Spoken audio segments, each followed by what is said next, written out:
Forget the movies. In real war, there is no soundtrack. There is no clear front line. There is only confusion, dust, and the acidic smell of burning plastic. You think you're going to be a hero?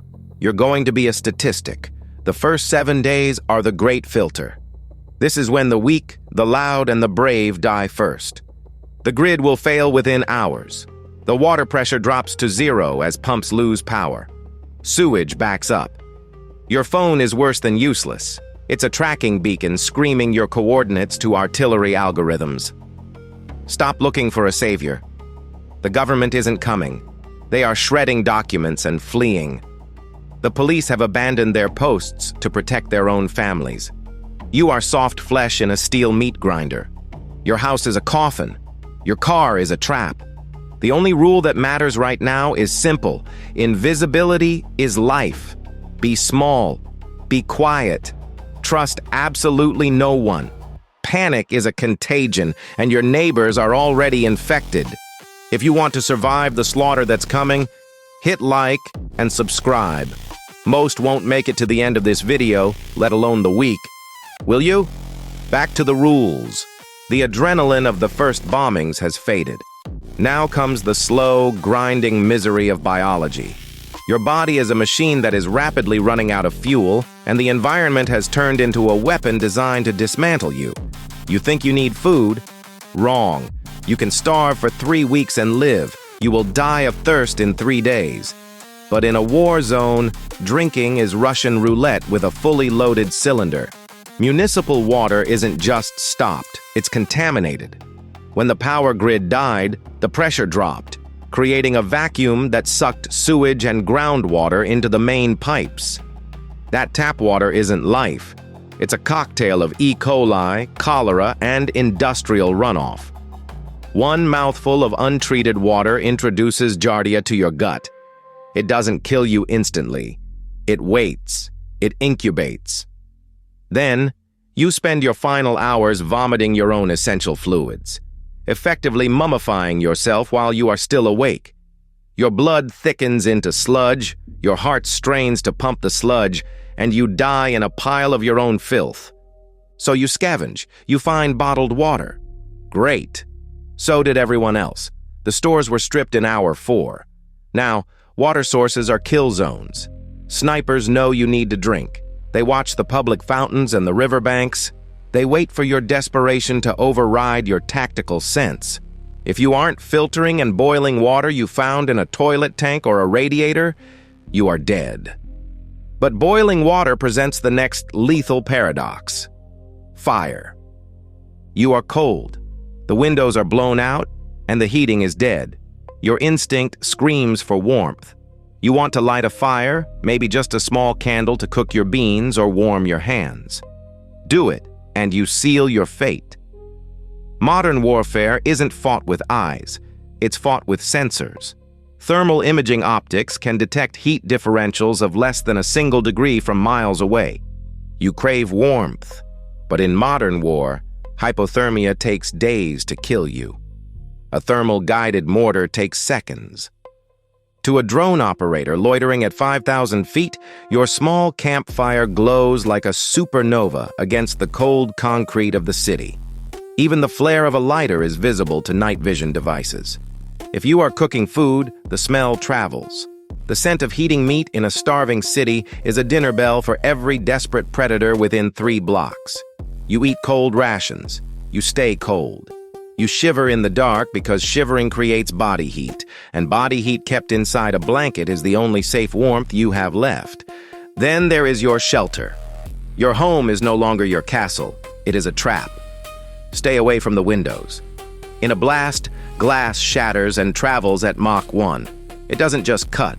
It shreds skin like wet tissue paper and embeds micro shards in your eyes. Do not retreat to the basement unless it has a secondary dig-out exit. When an artillery shell hits the roof, the building collapses downward. A basement with one exit is just a pre-dug grave waiting for the rubble to seal you in.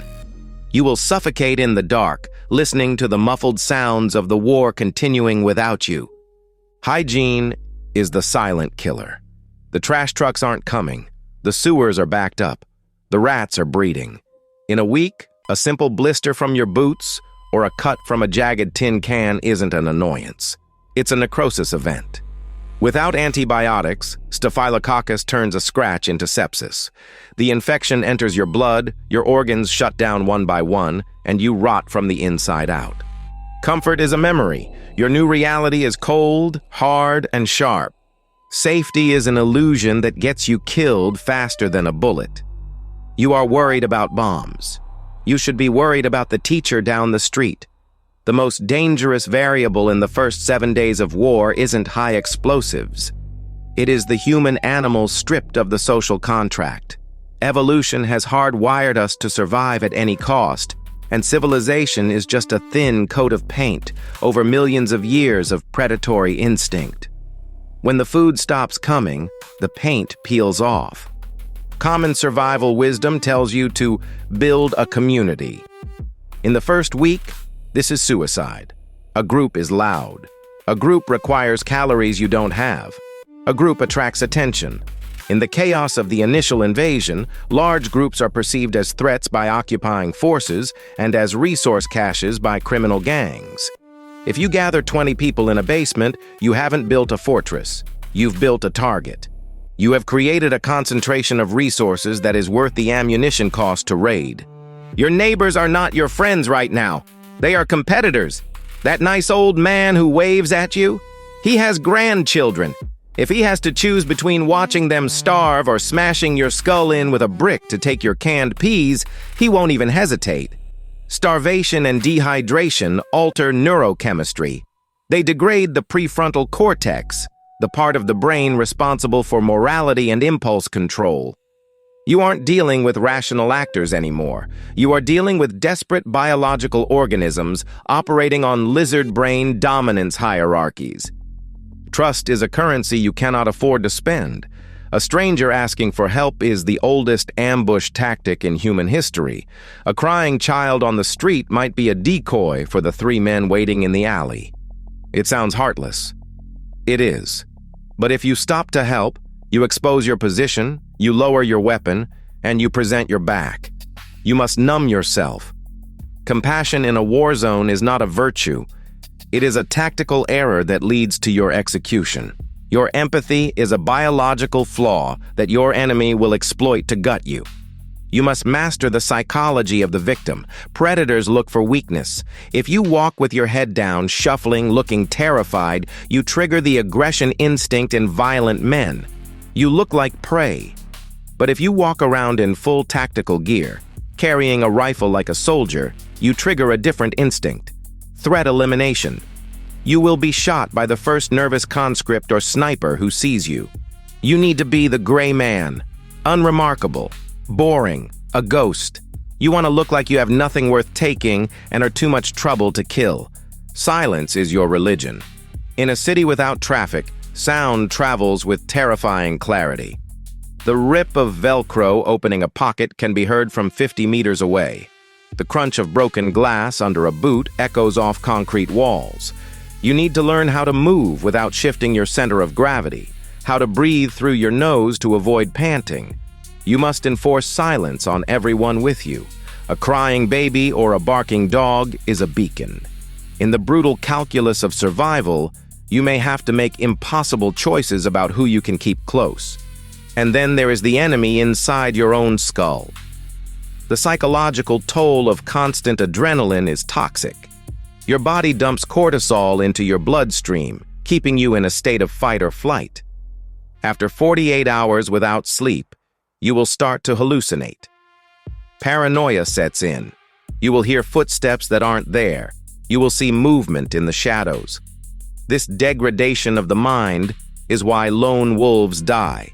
You need a partner, but only one you can trust with your life. Not for defense, but to tell you when you are losing your mind. Finally, you must ration hope. Hope is a dangerous narcotic. If you sit by the radio waiting for the all clear, you are passive. You are waiting to be saved. No one is coming. The government is negotiating borders, not your safety. If you believe help is around the corner, you won't take the drastic, ugly steps necessary to survive right now.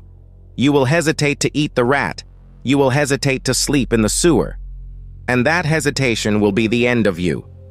The only person coming to save you is the version of yourself that is willing to do what others won't. You are still alive. That is not an accomplishment. It is a temporary administrative error by the universe. To correct it, the enemy doesn't need a tank. They just need you to be human. Humans are creatures of habit. And in the kill zone, habit is a ballistic trajectory. If you are predictable, you are interceptable. We start with the senses you forget. You are worried about being seen, but you should be worried about being smelled. In civilization, you shower to fit in. In the collapse, hygiene products are high-contrast markers. If you use shampoo, deodorant, or laundry detergent, you are painting a target on your back. In a city reeking of sewage, cordite, and rotting meat, the scent of ocean breeze doesn't smell like cleanliness. It smells like loot. It signals that you have supplies, water, and comfort. It triggers the olfactory predatory response in starving men. You need to smell like the background radiation of the war, dust, sweat, and smoke. You wash away the filth to feel human, but the filth was the only thing hiding you. Now, look at your timeline. You wake up at 7 a.m. You check the perimeter at 7:15 a.m. You scavenge the same alley at dusk. This rhythm feels safe. It gives you a sense of control. It is also exactly how a sniper calculates windage and elevation. A sniper doesn't shoot a moving target if he doesn't have to. He waits for the target to stop where he knows it will stop. If you cross a street at the same time twice, you are mapping your own death. You must embrace chaos, eat at irregular intervals, sleep in 45-minute bursts at random times. Never take the same route back to your shelter. If you leave footprints in the mud going out, walk in the stream coming back. Leave no trace, no pattern, no echo. Eventually, you will run out of something critical. You will be forced to trade. This is the most dangerous moment of the war aside from actual combat. Barter is not commerce, it is an intelligence operation. Gold, diamonds, and fiat currency are just heavy trash. The only currencies are antibiotics, ammunition, alcohol, and batteries. But the moment you reveal you have antibiotics, you have signed a death warrant. You cannot show your inventory. If you are trading a single can of beef for a box of matches, you must act as if that can is the last thing you own. You must weep when you hand it over. If the other party suspects you have a case of beef back at your shelter, the trade is off and the raid is on. They won't trade with you. They will track you home, breach your door, and execute you to take it all. Never trade at your home base. Set up a dead drop or a neutral meeting ground with multiple exit routes. Never bring your full stock. Never come alone, even if your partner is just a pair of eyes watching from a rubble pile 300 meters away with a radio. You must become a ghost. A ghost has no footprint. A ghost has no smell. A ghost has no routine. You exist in the negative space of the battlefield. You move when the artillery is loudest, because the noise masks your footsteps. You move during the gray hours, dawn and dusk, when night vision goggles wash out and the human eye struggles to adjust. You do not run, because running draws the eye. You flow. You stop frequently. You listen until your ears bleed from the strain. You can do everything right 1,000 times, but you only have to be wrong once. The bombings might stop. The front lines might shift, but do not make the fatal error of thinking you have won. You haven't won anything. You have simply bought a ticket to the next round of suffering. The first 7 days were just the filter to weed out the unprepared. Now, the real test begins. The ultimate enemy isn't the soldier kicking down your door, the drone hovering above the clouds, or the bacteria in the water. The enemy is you. It is the person looking back at you in the cracked mirror. It is your own exhaustion. It is your own memories of a soft life that no longer exists. The moment you think, "I've got this figured out," you are dead. Complacency is the silent assassin that follows you everywhere. It whispers that it's okay to lower your guard, that it's okay to sleep for 6 hours, that it's okay to trust that stranger because he looks like your brother. That voice is a liar. The war is a marathon of misery, and the finish line is a moving target. Understand this. The universe is indifferent to your existence. It does not care if you are a loving father, a charitable soul, or a saint. It only cares about caloric intake, thermal regulation, and pathogen exposure. A virus does not have mercy. A shockwave does not have a conscience. If you stop fighting the entropy of the universe for 1 second, if you forget the rules of the first 5 acts, you will be erased. You must scrub the word fair from your vocabulary. Fairness is a fairy tale invented by comfortable people in heated rooms. You are not in that room anymore. Survival is not about who deserves to live. It is about who refuses to die. It is about stripping away your humanity until only the animal remains. The animal that wakes up, checks the perimeter, filters the water, and survives to spite the odds. You are now part of the rubble. Be as hard, as cold, and as unfeeling as the concrete around you. That is the only way you see the sunrise on day 8. Subscribe if you plan to survive. You have survived the week, but the war has just started to notice you.